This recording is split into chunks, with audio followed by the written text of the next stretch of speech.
চাচা তো পাশে পড়ে গেল। কি রে, চাচার পাশাটা তো দুর্বল না।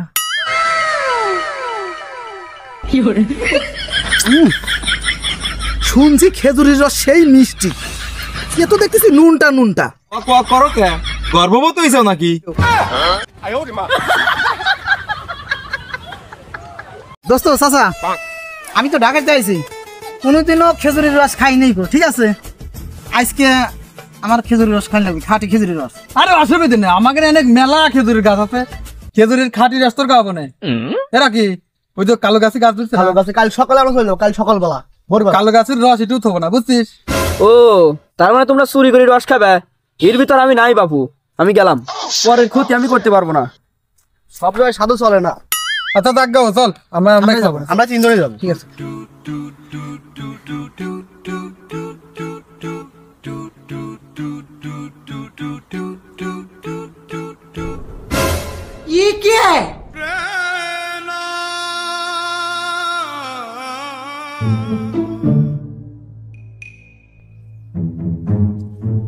গাছের রসও খাইছিস, আবার খুঁটি গুলাও 23 মাসিস।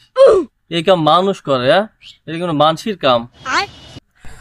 এত কষ্ট করে গাছ ধুইরে আজকে রস খাইবার আসিস, আজ খাওয়াবো না। আচ্ছা দোস্তরা, আমি তো ঢাকাতে আইছি, হ্যাঁ আমি কিন্তু কোনোদিনও খেজুরের রস খাই নাই, বুঝছো? আজকে কিন্তু আমি খাবো, ঠিক আছে? ওই তোরা কাজ কর, তোরা ওই সব গাছগুলি ওঠে, আমি মুরব্বী মানুষ, চাচা মানুষ, আমি ছোট গাছটাই উঠি।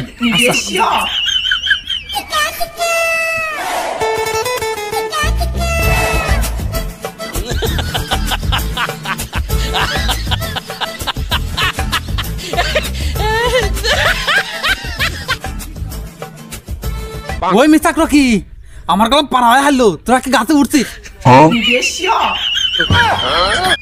মারছে রে ভূপেন, আমি মুরব্বী মানুষ মানে ছোট গাছ বাইছে নিলাম, ওরা তো আরো ছোট গাছে উঠছে, ওরা খাওয়া শেষ হয়ে গেল।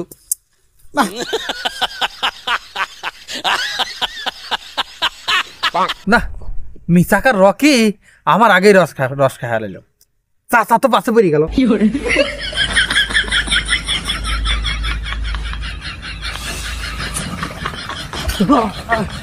রস খুব মিষ্টি গো, এই বছর প্রথম রস খারাপ। কি রে, চাচার পাশাটা তো দুর্বল না, চাচার তো রস খায় কিছু হওয়ার কথা না।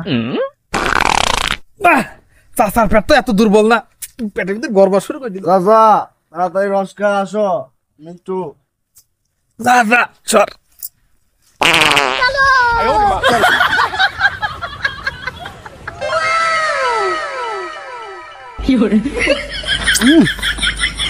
শুনছি খেজুরের রস সেই মিষ্টি, এ তো দেখতেছি নুনটা নুনটা।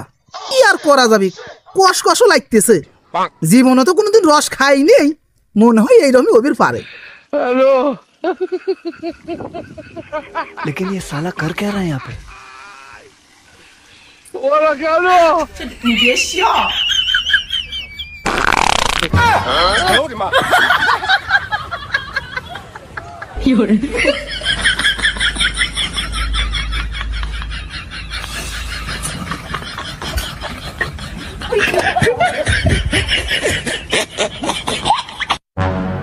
আজকে গাছের খুঁটি আসে না গেছে আল্লাহ জানে। ওই চাচা কি হয়েছে? এবার করতেছ কে? আর কই না, ডাইরেক্ট পাওয়া গেছে। কি হয়েছে চাচা? আরে তোমার তো শোনা লাগে দাও তো। চাচা বুঝছি তুমি কামটা ঘটাইছো, তাই না? এটা ভালো, মুরব্বী হয়ে গেছো, এটা ভালো, পরে ক্ষতি আর করো না। তোমার এক পাও কবরে এক পাও ডাঙায়, আর তুমি করে মানুষের ক্ষতি, তাই না? ভালো হইলো, ভালো হইলো।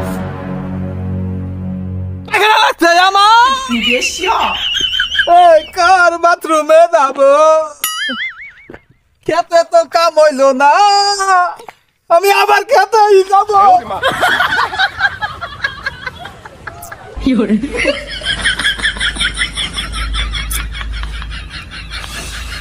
ভাই আপনি তো চিনলাম না, সিভিল লড়াতে কনে যান?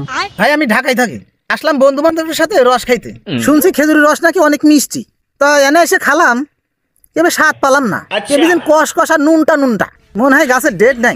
হ্যাঁ বুঝছি ভাই, সবই বুঝছি।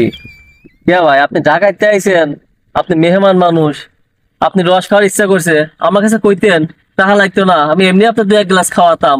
আপনি তা না করে বন্ধু বান্ধবের সাথে এসে চুরি করে রস খান, কিন্তু এরকম হবেই। যান গেলাম।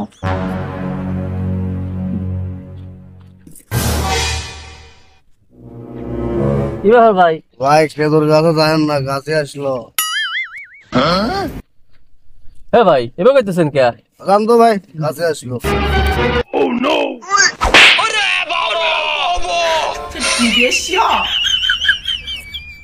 ভাই আপনি কি করলেন?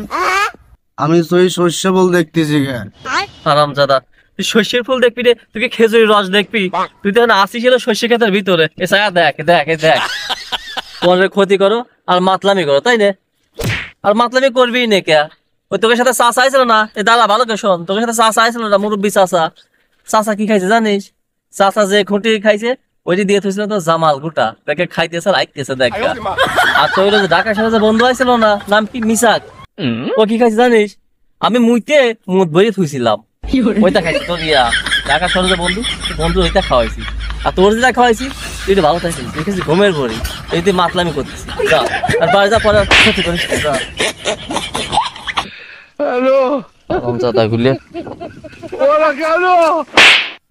হারাম দাদা, কি রস খাওয়ালি? দুদিন আগ থাকতে মরে গেলাম। আমার ফোন দে, দুরিয়াটা ফোন ধরিস না। বেটা শালা কি রস খাওয়ালি? হ্যাঁ, খেজুরি রস খালি যে অরিজিনাল অরিজিনাল। যা খাই খালি কষ কষ লাগে আর হচ্ছে নুনটা নুনটা লাগে। বেটা শালা আমার জীবনটা শেষ করে দিলি। আমি কিছু করি নেই, যা করছে কালো গাছি করছে। তোমার খাওয়াইছে মুখ, চাচার খাওয়াইছে হলো জামাল গুটা, আর আমার খাওয়াইছে হলো গমের বড়ি।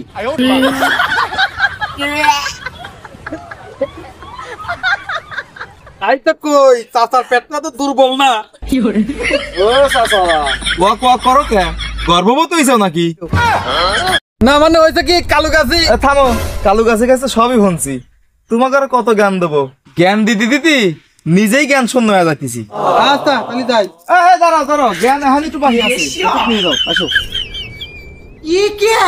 মনে করো তোমরা 3 জনই মরে গেছো, সারা জীবনে যা আকাম কুকাম করছিলে আল্লাহর রাস্তা আল্লাহ তোমাকে ক্ষমা করে দিছে, কিন্তু এই যে অন্যের রস তোমরা চুরি করে খাইছো, ওই লোকটা তোমাকে মনে করে কালো গাছে তোমাকে মাফ করলো না। আল্লাহ তাআলা এখন কি করবে? সমস্ত গুনাহ মাফ হয়ে গেলে তোমরা কিন্তু জান্নাতে যেতে পারবে না ওই লোকটা না মাফ করা পর্যন্ত। তাহলে এখন বোঝো, কারণ ওইটা হচ্ছে বান্দার হক, বান্দার হক কখন আল্লাহ মাফ করে না। সুতরাং ওই লোক মাফ করলে তোমরা মাফ পাবা। তাহলে এখন বোঝো, অন্যেরটা চুরি করবা নাকি সৎভাবে খাবা? যাই হোক, বান্দার হক যেহেতু আল্লাহ তাআলা মাফ করে না, বান্দার কাছে যে মাফ চাওগা এবং তওবা করে আল্লাহর রাস্তায় ফিরে আসো। চাচা তুমি একটু বেশি সতর্ক থাকো, তাহলে হ্যাঁ যাই গে, আবার পুরোপুরি জ্ঞান শূন্য করা যাবে না, একটু রিসার্চ করে পরবর্তীতে কাজ লাগান যাবে। আসো, এটা শালা খালি জ্ঞান।